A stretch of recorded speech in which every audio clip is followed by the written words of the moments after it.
This is a rental repair pilot program. It's authorized by the Post-Katrina Emergency Management Reform Act. We're going to be looking at identifying rental properties, and we'll go out and do an assessment of whether we can repair those rental properties and then use them to house people that are displaced because of the disaster.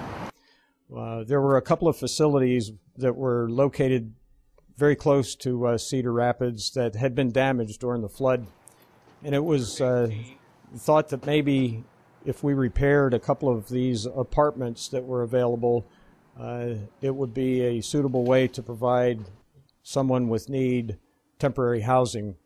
The facility that we identified had 7 apartments that were damaged that we repaired and had people occupy those units once they have been rehabilitated. And the good thing about the program was that for a very small fee, these apartments were able to be refurbished and very nicely redone so that someone would be able to live in that while their permanent housing solution was being worked on or their house was being repaired.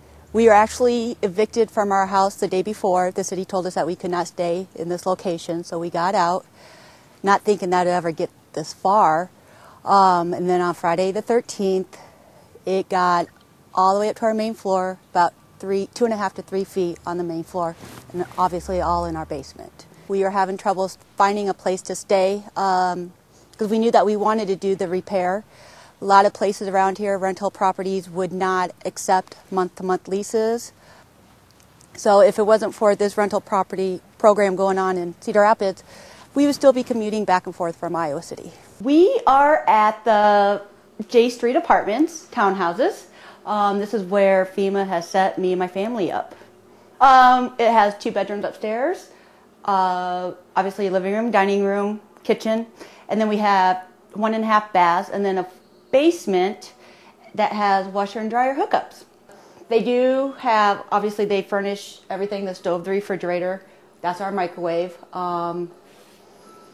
There's a lot of open cabinet space, it's very spacious in here.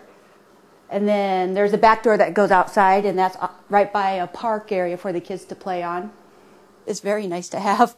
I'm very happy, especially now that winter's coming along. We don't have to have a 45-minute drive from Iowa City.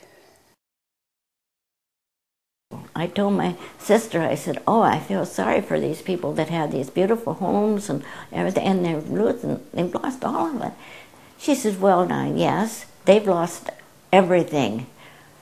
But you've lost everything, too. I said, yeah, mine's not as good as theirs. But I had just gotten, my son had bought a Damport and a love seat.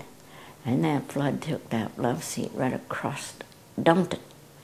And so, all wiped out. But I thank God we got out alive and nobody got hurt. And then FEMA has gotten this, and this is better than a trailer.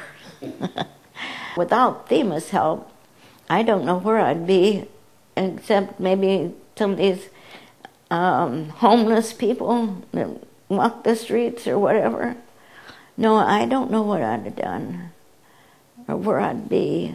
It's a wonderful place. It's got a large basement if I was going to be living here, where I could do the laundry down there, and it has a bathroom downstairs. Well, it has a bathroom with a tub and shower upstairs. It has 2 bedrooms up there, and my grandson and my son is in one room and I'm in the other room. I'm thankful that FEMA is helping me with the money and just hope and pray I can make my payments after I get in the house. And they've set up places to go get some clothes and things if you can get there, and it's wonderful. FEMA, I can't say enough good about FEMA, not just because you're sitting here, but I have said FEMA has done great. In the middle of June, when the river rose and flooded all the downtown, we were pretty close to downtown, and we were not able to go and see our house for about a week. And during that time, our whole entire street, like, we saw pictures later, and it was literally 12 or 13 feet. it completely submerged our first floor and got half of our second floor.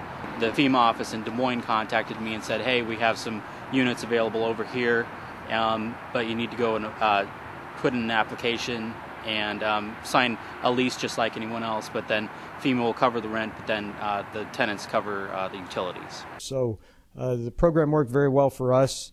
I do know that in our new national housing strategy that was just released, that program is still addressed, and I would encourage anyone to be able to explore those types of solutions when you're in a situation where you do have such a need for temporary housing, when the permanent housing for so many people has been affected and is not habitable.